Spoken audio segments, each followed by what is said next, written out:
रामपुर एक ऐसा गांव था जहां समय जैसे थम सा गया था। सुबह खेतों में ट्रैक्टर की आवाज गूंजती और शाम का मतलब होता चौराहे पर हरबंस की चाय की दुकान। गांव के बुजुर्ग, नौजवान और बच्चे सब शाम को हरबंस की दुकान पर जुटते, चाय की चुस्कियां लेते और राजनीति से लेकर खेती बाड़ी तक की बातें करते। हरबंस की दुकान पर मिलने वाला 2 रुपए का समोसा और कड़क अदरक वाली चाय ही गांव का एकमात्र मुख्य नाश्ता था। लेकिन एक दिन गांव की इस शांत जिंदगी में एक ऐसा बदलाव आया जिसने पूरे रामपुर का ढर्रा ही बदल कर रख दिया। शहर में 5 साल तक काम करने के बाद कालू वापस गांव लौटा था। वह अपने साथ सिर्फ अपना सामान नहीं, बल्कि एक बड़ा सा लोहे का तवा, कड़ाही, अजीबोगरीब सॉस की बोतलें और एक अनोखा हुनर लेकर आया था। उसने हरबंस की दुकान से ठीक 50 मीटर की दूरी पर एक खाली पड़े चबूतरे पर अपना ठेला खड़ा कर दिया और ठेले के ऊपर एक बड़ा सा चमकीला बोर्ड टांग लगा था जिस पर लिखा था, कालू की स्पेशल चाइनीज चाउमीन दुकान। चाउमीन, ये शब्द रामपुर के अधिकांश लोगों के लिए बिल्कुल नया था। कुछ बुजुर्गों ने तो इसे चौमुखा समझा, तो कुछ बच्चों को लगा कि ये कोई नया खिलौना है। जैसे ही शाम के 5 बजे कालू ने अपनी दुकान का गैस चूल्हा जलाया, कड़ाही गर्म हुई और जैसे ही उसने उसमें कटी हुई पत्ता गोभी, शिमला मिर्च, प्याज और उबले हुए नूडल्स डाले, हवा में एक ऐसी तीखी और चटाकेदार खुशबू घुली जो रामपुर वालों ने आज तक नहीं सूंघी थी। उस खुशबू का असर ऐसा हुआ कि हरबंस की दुकान पर बैठे लोग अपनी चाय छोड़कर धीरे धीरे कालू के ठेले की तरफ बढ़ने लगे। सबसे आगे थे गांव के सबसे बुजुर्ग और कड़क मिजाज के इंसान रामदीन काका। रामदीन काका ठेले के पास पहुंचे।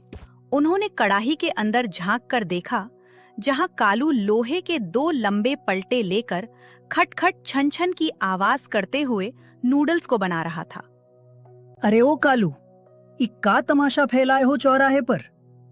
ई कढ़ाई में का केचुआ जैसा लंबा लंबा चीज उबाल रहे हो? और ई कैसी गंध आ रही है, जैसे किसी ने सिरका और तेजाब एक साथ मिला दिया हो। हमारा तो दम घुटा जा रहा है। अरे रामदीन काका, प्रणाम। आप जिसे केंचुआ कह रहे हैं वो केंचुआ नहीं है। ये शहर का सबसे मशहूर और वीआईपी खाना है। इसे चाउमीन कहते हैं काका। बड़े बड़े शहरों में साहब लोग, मेम साहब लोग शाम को लाइन लगाकर इसे खाते हैं। ये मैदे और ताजा सब्जियों से बनता है। एक बार खाएंगे तो समोसा भूल जाएंगे काका। धत तेरे की, समोसा भूल जाएंगे?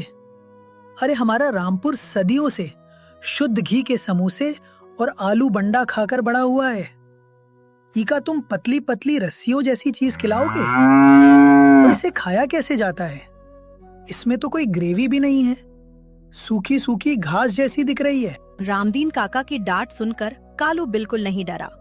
उसने मुस्कुराते हुए काउंटर के नीचे से प्लास्टिक का एक अजीब सा चम्मच निकाला जिसमें आगे दांत बने हुए थे। उसने वो चम्मच रामदीन काका के सामने लहराया। काका, इसे खाने का तरीका भी वीआईपी है। इसे इस कांटे वाले चम्मच से खाया जाता है। ऐसे चाउमीन में फंसाकर गोल गोल घुमाकर मुंह के अंदर खींचना पड़ता है। गांव के लोग दूर दूर खड़े होकर ये बहस देख रहे थे। चाउमीन की खुशबू अब धीरे धीरे पूरे चौराहे पर फैल चुकी थी। हरबंस अपनी दुकान के काउंटर पर अकेला बैठा ये सब देख रहा था और उसकी ईर्ष्या साफ झलक रही थी। तभी भीड़ को चीरते हुए सुखिया भाई आगे आए। सुखिया भाई गांव के सबसे नामी पेटू थे। उनका नियम था, खाना अच्छा होना चाहिए, चाहे वो कहीं का भी हो। सुखिया भाई ने अपनी जेब में हाथ डाला, 20 रुपए का नोट निकाला और कालू को दे दिया। अरे हटाओ काका, आप तो हर नई चीज को देखकर भड़क जाते हैं। कालू बेटा, रामदीन काका की बातों पर ध्यान मत दो। खुशबू तो ऐसी है कि मेरे पेट के चूहे कुश्ती लड़ने लगे हैं। जरा हमारे लिए एक प्लेट कड़क मसालेदार चाउमीन लगाओ तो सही। देखे तो सही कि शहर वाले ऐसा क्या खा रहे हैं जो हमारे गांव में नहीं है। ग्राहक मिलते ही कालू के चेहरे पर चमक आ गई। कालू ने चंद मिनटों में गर्मा गर्म भाप उड़ती हुई चाउमीन को पत्तों के एक दोने में निकाला, ऊपर से थोड़ा सा सिरका और हरी मिर्च डाली और बड़े अदब से सुखिया भाई की तरफ बढ़ा दिया। उसके साथ उसने वही कांटे वाला चम्मच भी दिया। पूरा गांव अब सुखिया भाई के चेहरे को ऐसे देख रहा था जैसे वे कोई बड़ा वैज्ञानिक प्रयोग करने जा रहे हों। देख ले सुखिया, सोच ले, अगर पेट खराब हुआ तो वैद्य जी के पास हम नहीं ले जाएंगे। ये चीनी खाना तुम्हारे पेट में जाकर बैठ जाएगा। काका, ऐसा खाना बड़े नसीबों से मिलता है। आप रहने दीजिए, पर मैं तो खाऊंगा, फिर चाहे जो भी हो। सुखिया भाई ने चम्मच को उठाया और चाउमीन का एक बड़ा सा गुच्छा चम्मच में फंसाया और उसे अपने मुंह के पास ले गए। फिर उन्होंने एक जोरदार आवाज के साथ सड़प पूरी चाउमीन मुंह के अंदर खींच ली। कुछ सेकंड के लिए सुखिया भाई की आंखें बंद हो गईं। उनका मुंह लगातार चल रहा था। पूरे चौराहे पर सन्नाटा छा गया। सब उनके रिएक्शन का इंतजार कर रहे थे। अचानक सुखिया भाई ने आंखें खोली। उनकी आंखों में तीखेपन के कारण थोड़ा पानी आ गया था, लेकिन उनके चेहरे पर एक असीम आनंद का भाव था। तभी अचानक सुखिया भाई जोर से बोले, ओहो कालू भाई, तुमने तो कमाल कर दिया। क्या स्वाद है, तीखा, खट्टा, चटपटा। ऐसा स्वाद तो मैंने अपनी पूरी जिंदगी में नहीं चखा। ये जो काला वाला पानी तुमने डाला था ना, उसने तो स्वाद में 4 चांद लगा दिए। काका, आप बेकार डर रहे थे। ये केचुआ नहीं, ये तो साक्षात अमृत है, अमृत। सुखिया भाई का ये सर्टिफिकेट मिलना था कि मानो पूरे गांव का बांध टूट गया। ठेले के सामने अचानक धक्का मुक्की होने लगी। हर कोई अपनी जेब से पैसे निकालकर कालू की तरफ बढ़ाने लगा। बच्चों अपने माता पिता से जिद करना शुरू कर दिए कि उन्हें भी चाउमीन खानी है। कालू के हाथ हवा की गति से चलने लगे। पूरे चौराहे पर सिर्फ एक ही आवाज गूंज रही थी, सड़प सड़प।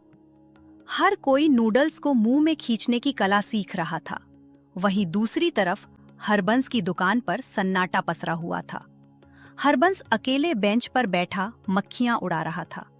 उसकी कड़ाही में समोसे ठंडे हो रहे थे और चाय की केतली ठंडी पड़ चुकी थी। हरबंस का गुस्सा 7वें आसमान पर था। आने दो कल सुबह। इस कालू को मजा नहीं चखाया तो मेरा नाम भी हरबंस नहीं। गांव के लोगों की मति मारी गई है। शहर का कचरा खाकर बीमार पड़ेंगे तब पता चलेगा। 2 दिन का कोक है, फिर सब मेरे ही समोसे पर लौटेंगे। उस रात कालू की दुकान पर सारा माल खत्म हो गया। कालू बहुत खुश था। अगले 3-4 दिनों में रामपुर गांव में एक नया चलन शुरू हो गया। लोग दोपहर से ही शाम का इंतजार करने लगते ताकि वे चाउमीन खा सकें। जो नौजवान पहले खेतों में काम खत्म करके सीधे घर जाते थे, वे अब सज धज कर कालू के ठेले पर खड़े दिखाई देते। चाउमीन खाना गांव में एक स्टेटस सिंबल बन गया था। लेकिन इस चाउमीन क्रांति से हरबंस का धंधा चौपट हो चुका था। हरबंस ने अब एक चाल चलने की सोची। उसने रामदीन काका को अपने पाले में लिया, क्योंकि रामदीन काका अभी भी चाउमीन के सख्त खिलाफ थे। एक शाम जब कालू की दुकान पर रोज की तरह भीड़ थी, हरबंस और रामदीन काका गांव के पंचायत पेड़ के पास बैठे कुछ लोगों को भड़का रहे थे। भाइयों, तुम लोग देख नहीं रहे हो? ये कालू हमारे गांव की संस्कृति को नष्ट कर रहा है। हमारे बच्चे अब घर की दाल रोटी नहीं खाना चाहते। वे दिन भर उसी मैदे के कीलों को खाने की जिद करते हैं। सुना है उस चाउमीन में जो सफेद नमक अजीनोमोटो पड़ता है, वो पेट को अंदर से गला देता है। हाँ, हरबंस ठीक कह रहा है। कल मैंने अपने पोते को देखा। वह घर पर रोटी को भी कांटे वाले चम्मच से खाने की नौटंकी कर रहा था। ये सब विदेशी साजिश है। हमारे गांव के युवाओं की ताकत कम हो जाएगी। हमें इस दुकान को बंद करवाना होगा। हरबंस और रामदीन काका की बातों का कुछ बुजुर्गों पर असर हुआ। उन्होंने तय किया कि वे इस मुद्दे को गांव के मुखिया जी के पास ले जाएंगे। अगले दिन सुबह हरबंस, रामदीन काका और 4-5 अन्य बुजुर्ग मुखिया जी की हवेली पर पहुंचे। मुखिया जी बरामदे में हुक्का गुड़गुड़ा रहे थे। उनके पास ही उनका 14 साल का पोता गोलू बैठा हुआ था। मुखिया जी, गांव में बड़ा अनर्थ हो रहा है। कालू जो दुकान खोलकर बैठा है, वो हमारे गांव के बच्चों का स्वास्थ्य खराब कर रही है। लोग घर का खाना छोड़ चुके हैं। आप कुछ कीजिए, उस ठेले को गांव से बाहर करवाइए। मामला गंभीर है। रामदीन, तुम क्या कहते हो?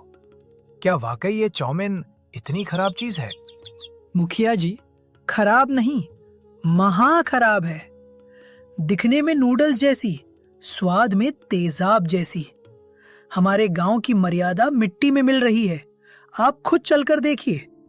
मुखिया जी ने कुछ सोचा और फिर अपने पोते गोलू की तरफ देखा। गोलू खुद पिछले 3 दिनों से छिपकर कालू की चाउमीन खा चुका था। गोलू ने धीरे से अपने दादाजी से कुछ कहा। दादाजी, ये सब झूठ बोल रहे हैं। चाउमीन बहुत टेस्टी होती है, आप एक बार खाकर तो देखिए। अगर आप कालू भैया की दुकान बंद करवा देंगे तो मैं खाना खाना छोड़ दूंगा। मुखिया जी अपने पोते से बहुत प्यार करते थे। उन्होंने गोलू की बात सुनी और फिर हरबंस की तरफ देखा। मुखिया जी भाप गए थे कि यह व्यावसायिक ईर्ष्या का मामला भी हो सकता है, लेकिन न्याय का नाटक तो करना ही था। ठीक है, हम आज शाम को खुद चौराहे पर आएंगे। कालू को भी बुलाया जाएगा और हरबंस, तुम भी रहना। हम खुद इस चाउमीन की जांच करेंगे और तभी कोई फैसला सुनाएंगे।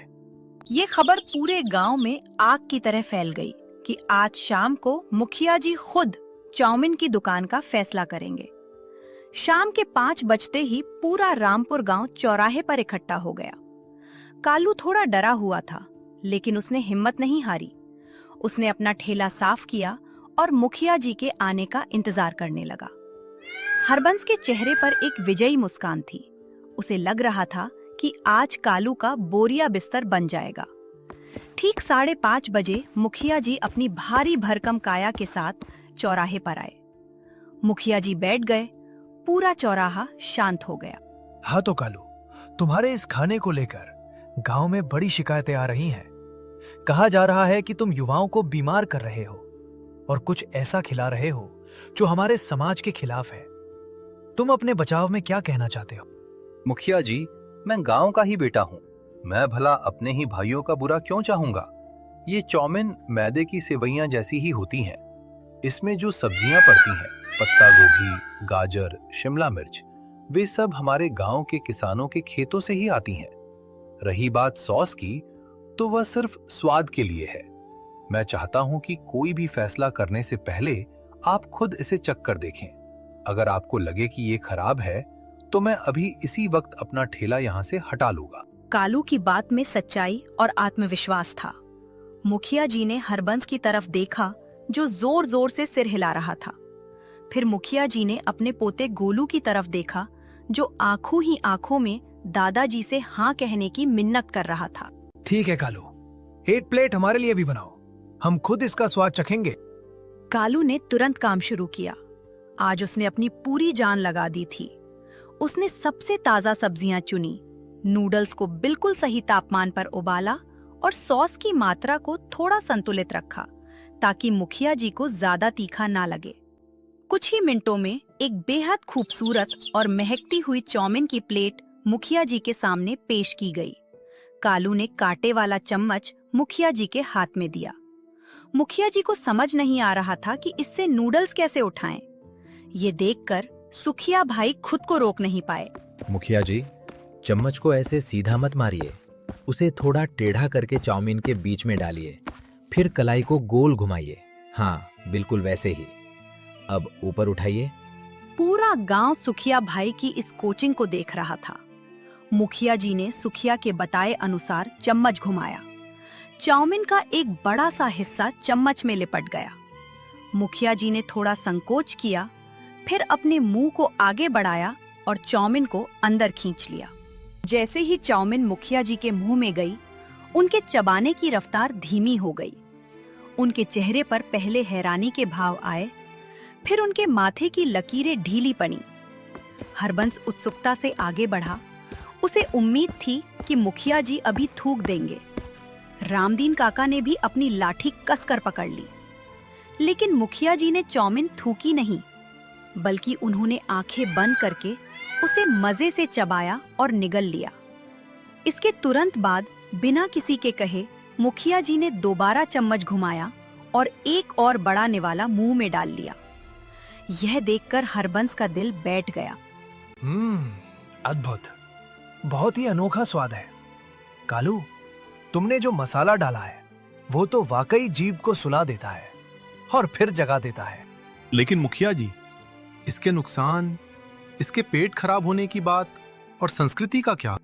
चुप रहो हरबंस, हमने तुम्हारी बात सुनी, अब हमारा फैसला सुनो। कालू की ये चाउमीन खाने में कोई बुराई नहीं है। इसमें ताजा सब्जियां हैं और स्वाद भी बेहतरीन है। रही बात पेट खराब होने की, तो ज्यादा समोसे खाने से भी पेट खराब होता है, क्यों हरबंस? और संस्कृति इतनी कमजोर नहीं है कि एक प्लेट नूडल से टूट जाए। बदलाव को स्वीकार करना चाहिए। कालू का ठेला यहीं रहेगा। मुखिया जी का फैसला सुनते ही पूरा चौराहा तालियों की गड़गड़ाहट से गूंज उठा। कालू की आंखों में खुशी के आंसू आ गए। गोलू खुशी से उछल पड़ा। हरबंस का चेहरा पीला पड़ गया और वो चुपचाप पैर घसीटते हुए अपनी दुकान की तरफ लौट गया। रामदीन काका भी भीड़ से पीछे हटने लगे। कुछ दिनों बाद जो चाउमीन कभी गांव के लिए एक विदेशी और अवांछित मेहमान थी, वो अब रामपुर की अपनी संस्कृति का एक अटूट हिस्सा बन चुकी थी। पुराने और नए के इस मिलन ने रामपुर के चौराहे को और भी जीवंत और स्वादिष्ट बना दिया था।